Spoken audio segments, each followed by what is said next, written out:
समर्थ. हिंदू जागृती न्यास व श्री घंटाळी देवी संस्थानच्या प्रभाते मनी या कार्यक्रमात डॉक्टर अश्विनी बापटचा सस्नेह नमस्कार. श्री ब्रह्मचैतन्य महाराज गोंदवलेकर प्रवचने. 6 डिसेंबर. निरासक्ती आणि शरणागती.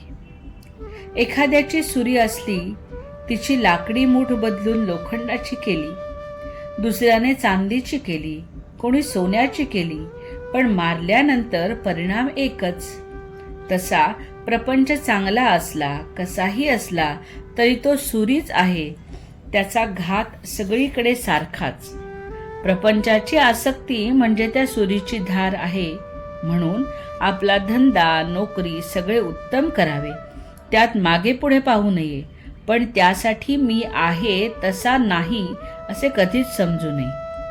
नोकरी ही सुखाकरता नसून पोट भरण्यासाठी आहे, अशा वृत्तीने जो करील त्याला तिची आसक्ती अभिमान राहणार नाही. सावधगिरीने वागावे, भगवंताचे स्मरण ठेवावे, त्याचे नाम घ्यावे, बाकीच्या सगळ्या गोष्टी प्रारब्धावर ठेवाव्या. यानेच समाधान मिळेल. भगवंताशिवाय समाधान मिळणे शक्य नाही. मी समाधान राखून चाललो असे म्हणणारा तो जगात धन्य आहे खरा. ही धन्यता यायला भगवंताची अत्यंत आवश्यकता असते. रामाच्या इच्छेने सर्व चालले, राम करता आहे, ही भावना ठेवून आपण प्रपंच करूया.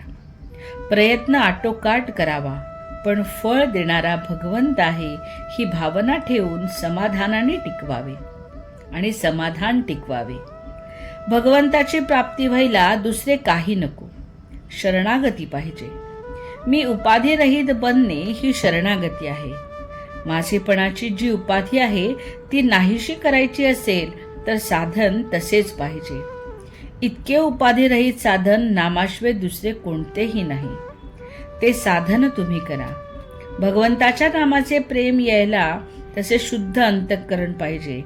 अंतःकरण द्वेषाने, मत्सराने, अभिमानाने भरलेले असू नये.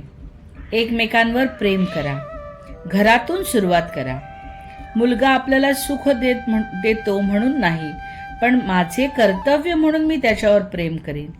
निस्वार्थीपणाने प्रेम करणे हाच परमार्थ आहे. त्यासाठी रामदाता आहे, पाठीराखा भगवंत आहे, ही जाणीव ठेवून तुम्ही राहा. ही जाणीव निर्माण करण्याकरता भगवंताच्या नामाची खरी गरज आहे.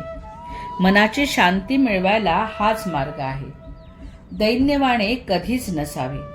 अगदी राजाचे वैभव तुम्ही भोगा, पण त्या वैभवाने मी सुखी आहे असे न म्हणता मी रामाचा आहे म्हणून मी सुखी आहे ही भावना ठेवून वागा. वैभव आज आहे, उद्या नाही. वैभवावर विश्वास ठेवू नका. मी रामाचे आहे या भावनेत तुम्ही राहा. त्यासाठी रामाचे नाम तुम्ही घ्या. राम कल्याण करील हा माझा भरोसा तुम्ही ठेवा. बोधवचन. सुख कशात आहे? सुख हे समजुतीमध्ये आहे आणि भगवंताचे होणे ही समजूत तेवढीच खरी आहे. मंडळी, रामरायाचे आणि श्री घंटाळी देवीचे आशीर्वाद आपल्या कुटुंबावर अक्षय राहोत. जानकी जीवन स्मरण. जय जय श्रीराम.